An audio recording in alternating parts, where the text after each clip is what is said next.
Hi friends, ಎಲ್ಲರಿಗೂ ನಮಸ್ಕಾರ. Welcome to my channel Shalini Kaipaka.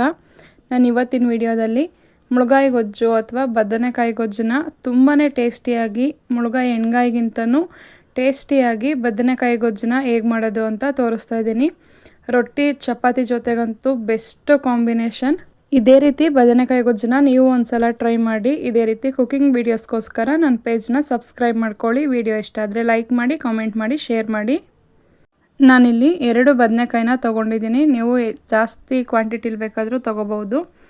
ನಾನು ಈ ರೀತಿ ಸಣ್ಣದು ಪೀಸಾಗಿ ಕಟ್ ಮಾಡಿ ಇಟ್ಕೊಳ್ತಾ ಇದ್ದೀನಿ. ದಪ್ಪ ಪೀಸಾಗಾದ್ರೂ ಕಟ್ ಮಾಡಿ ಇಟ್ಕೋಬೋದು, ಚೆನ್ನಾಗಿ ಬೇಯುತ್ತೆ. ನಾನು ಈ ರೀತಿ 4 ಭಾಗ ಮಾಡಿಕೊಂಡು ಈ ರೀತಿ ಸಣ್ಣದಾಗಿ ಹೆಚ್ಚಿ ಇಟ್ಕೊಳ್ತಾ ಇದ್ದೀನಿ. ನೀರಿಗೆ ಸ್ವಲ್ಪ ಉಪ್ಪು ಮತ್ತು ಅರಿಶಿನ ಹಾಕೋದ್ರಿಂದ ಬದನೆಕಾಯಿ ಕಟ್ ಮಾಡಿ ಇಟ್ಮೇಲೆ ಸ್ವಲ್ಪನೂ ಕೂಡ ಕಪ್ಪಗಾಗಲ್ಲ. ಇವಾಗ ಈ ಕಡೆ ಒಂದು ಕುಕ್ಕರ್ ಬಿಸಿ ಇಟ್ಕೊಂಡು ಕುಕ್ಕರ್ಗೆ 2 ರಿಂದ 3 ಸ್ಪೂನ್ ಎಣ್ಣೆ ಹಾಕ್ಕೊಳ್ತಾ ಇದ್ದೀನಿ. ಎಣ್ಣೆ ಚೆನ್ನಾಗಿ ಕಾಯ್ದಾದ್ಮೇಲೆ ಸಾಸಿವೆ ಹಾಕ್ಕೊಳ್ತಾ ಇದ್ದೀನಿ. ಅರ್ಧ ಸ್ಪೂನ್ ಸಾಸಿವೆ ಹಾಕ್ಕೊಂಡು ಒಂದು ಹೆಚ್ಚಿಟ್ಕೊಂಡಿರೋವಂಥ ಈರುಳ್ಳಿನ ಹಾಕ್ಕೊಂಡು ಈರುಳ್ಳಿ ಹಸಿ ವಾಸನೆ ಹೋಗೋವರೆಗೂ ಚೆನ್ನಾಗಿ ಫ್ರೈ ಮಾಡ್ಕೋಬೇಕು. ಇವಾಗ ಒಂದು ಗಡ್ಡೆ ಬೆಳ್ಳುಳ್ಳಿನ ಸಿಪ್ಪೆ ತೆಗೆದು ಜಜ್ಜಿ ಇಟ್ಕೊಂಡಿದ್ದೀನಿ. ಬೆಳ್ಳುಳ್ಳಿ ಹಾಕೋದ್ರಿಂದ ಟೇಸ್ಟ್ ಮತ್ತು ಫ್ಲೇವರು ತುಂಬಾ ಚೆನ್ನಾಗಿರುತ್ತೆ. ಬೆಳ್ಳುಳ್ಳಿನೂ ಕೂಡ ಚೆನ್ನಾಗಿ ಒಗ್ಗರಣೆಯಲ್ಲಿ ಫ್ರೈ ಆಗಬೇಕು.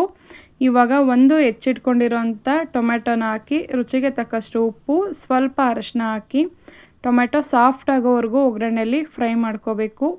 1-2 ನಿಮಿಷ ಮೀಡಿಯಮ್ ಫ್ಲೇಮಲ್ಲಿ ಇಟ್ಕೊಂಡು ಟೊಮೆಟೊ ಸಾಫ್ಟ್ ಆಗೋವರೆಗೂ ಫ್ರೈ ಮಾಡ್ಕೊಂಡಾದಮೇಲೆ ಹೆಚ್ಚಿಟ್ಕೊಂಡಿರೋವಂಥ ಬದನೆಕಾಯಿನ ಹಾಕ್ಕೊಳ್ತಾ ಇದ್ದೀನಿ.